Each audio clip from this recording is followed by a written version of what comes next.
అదరకొట్టే కారం రంగు రుచి ఆచి కారం పొడి.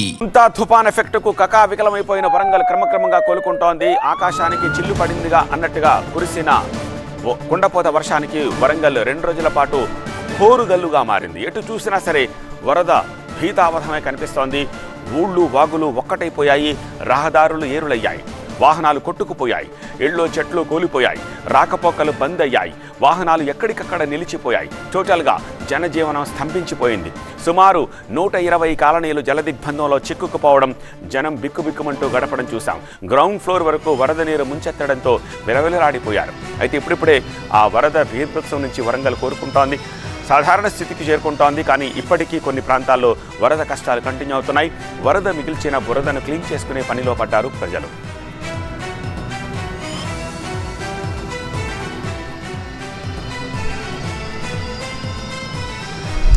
ముంతా ఎఫెక్ట్ చూపించిన డే 1 వరంగల్లో సిచ్యువేషన్ ఏంటి, డే 2 నిన్న సిచ్యువేషన్ ఏంటి, ఇవాళ ఆ వరద నీరు లాగిన తర్వాత బురదతోటి ఇళ్లలో ఎలాంటి పరిస్థితి ఉంది, డే 1, డే 2, డే 3 వరంగల్లో సిచ్యువేషన్ ఏంటో స్క్రీన్పై చూస్తున్నాము. డే 1 అయితే మొత్తం ఊరు వాడ అంతా కూడా ఏకం అయిపోయింది.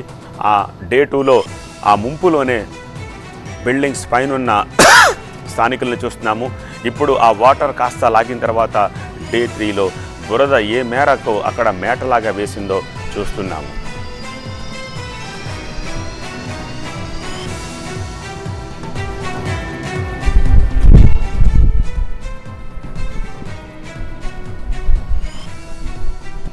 వరద విలయం నుంచి వరంగల్ హనుమకొండలు ఇప్పుడిప్పుడే కోలుకుంటున్నాయి. వరద నీరు తగ్గినా సరే ఇంకా అక్కడక్కడ నీళ్లు కనిపిస్తున్నాయి. ఇళ్లలో పేరుకుపోయిన బురదను క్లీన్ చేసుకుంటున్నారు ప్రజలు. మరింత సమాచారాన్ని మా సీనియర్ కరెస్పాండెంట్ పెద్దీష్ అందిస్తారు. ఒక్కసారిగా వరద పోటెత్తడంతో ప్రాణాల అరచేతిలో పెట్టుకొని పరుగులు పెట్టిన జనమంతా ఇప్పుడు తిరిగి ఇళ్లలోకి చేరుకునేసరికి ఈ గూడు చెదిరింది. ఇళ్లలో ఉన్న గృహోపకరణాలు అన్నీ చెదిరిపోయాయి. ఇండ్లు మొత్తం ఎక్కడెక్కడ ఇండ్ల పైకప్పులు కూడా ఎగిరిపోయాయి. ఇక్కడ బాధితులు ఉన్నారు. ఇప్పుడు ఇంటికి వచ్చి వాళ్ళ ఇల్లు చూసుకున్నారు. అమ్మ మీ ఎట్లా ఉంది ఇప్పుడు మీ ఇల్లు పొజిషన్? ఏం లేదు సార్, ఆధారం ఏం లేదు, అంత పోయింది, ఏం లేదు, అంత కొట్టుకుపోయింది, ఏం లేదు, అంత కొట్టుకుపోయింది. ఏమన్నా సరిగా తినడానికి బియ్యం లేవు, పప్పులు లేవు, ఉప్పులు లేవు, అన్నీ కొట్టుకుపోయింది, అంత కొట్టుకుపోయింది. ఆ సమయంలో ఏం జరిగింది అసలు? ఏం జరిగిందో ఏందో ఇక అంత కొట్టుకుపోయింది. అక్కడ మొత్తం అంత కట్ట దిగి మొత్తం ఇటు వచ్చింది. పరుపులు పోయినాయి, ఫ్రిడ్జ్ పోయింది, వాషింగ్ మిషన్ అంతా పోయింది, అంతా పోయింది. ఏం లేదు, పిల్లల సర్టిఫికేట్లు గిట్టు అన్నీ కొట్టుకుపోయినాయి, అన్నీ ఏం లేకుండా పోయింది, అసలు మొత్తం ఏం లేకుండా పోయింది సార్. ఎవరిని పలకరించినా వాళ్ళకు కన్నీళ్ళు ఉబికి వస్తున్నాయి. వరదలు తగ్గాయి కానీ కన్నీళ్ళ గన్లు ఆగే పరిస్థితి లేదు. ఎందుకంటే ఇక్కడ ఇప్పుడు ఈ ఇల్లు నేను ఉన్నది ఒక ఇల్లు పైకప్పు మొత్తం ఎగిరిపోయింది. అంటే ఎంత ఎఫెక్టివ్గా వరదలు వచ్చాయో మనం అర్థం చేసుకోవచ్చు. అటువైపు కనిపిస్తుంది ఇప్పుడు ఆ ఊర చెరువుకు గండి పూడ్చివేత పనులు ఒకవైపు ముమ్మరంగా కొనసాగుతున్నాయి. కానీ అక్కడ నిన్న ఉదయం ఒక్కసారిగా వరద పోటెత్తిన నేపథ్యంలో ఊర చెరువు వరద దిగునున్నటువంటి కాలనీలను ముంచెత్తింది. ఆ వరద ఎఫెక్ట్తో దిగునున్నటువంటి ఇండ్లు కొట్టుకుపోయాయి. ఇంట్లో ఉన్నటువంటి గృహోపకరణాలు, ఇంట్లో ఉన్నటువంటి విలువైన వస్తువులు, అదేవిధంగా సర్టిఫికెట్స్ అన్నీ కొట్టుకుపోయి చాలా కుటుంబాలు రోడ్డున పడ్డటువంటి పరిస్థితి. ప్రస్తుతం యుద్ధ ప్రాతిపదికన ఆ గండి పూడ్చివేత పనులు అయితే కొనసాగుతాయి. మేము పనుకొని ఉన్నాం.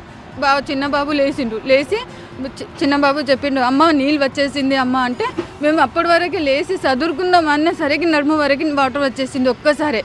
ఒక్కసారి గోడ కిందికి పడిపోయింది. ఇక మేము ఎట్లనో ఇక ఒకళ్ళు చేతులు పట్టుకొని బయటికి వెళ్ళినాం. బిల్డింగ్ మీద వెళ్ళినాం. ఒక 2 గంటల తర్వాత మొత్తం వాటర్ ఇట్లా వచ్చేసి సామాన్ అంతా కొట్టుకుపోయి మొత్తం అంతా పడిపోయింది. అసలు ఏం తప్పు, అసలు ప్రిపరేషన్కి ఏం టైం దొరకలేదు, ఏం చేయలేదు. మాకు అసలు ఎవరు గవర్నమెంట్ ఆఫీషియల్స్ ఏం వార్నింగ్స్ ఇవ్వలేదు.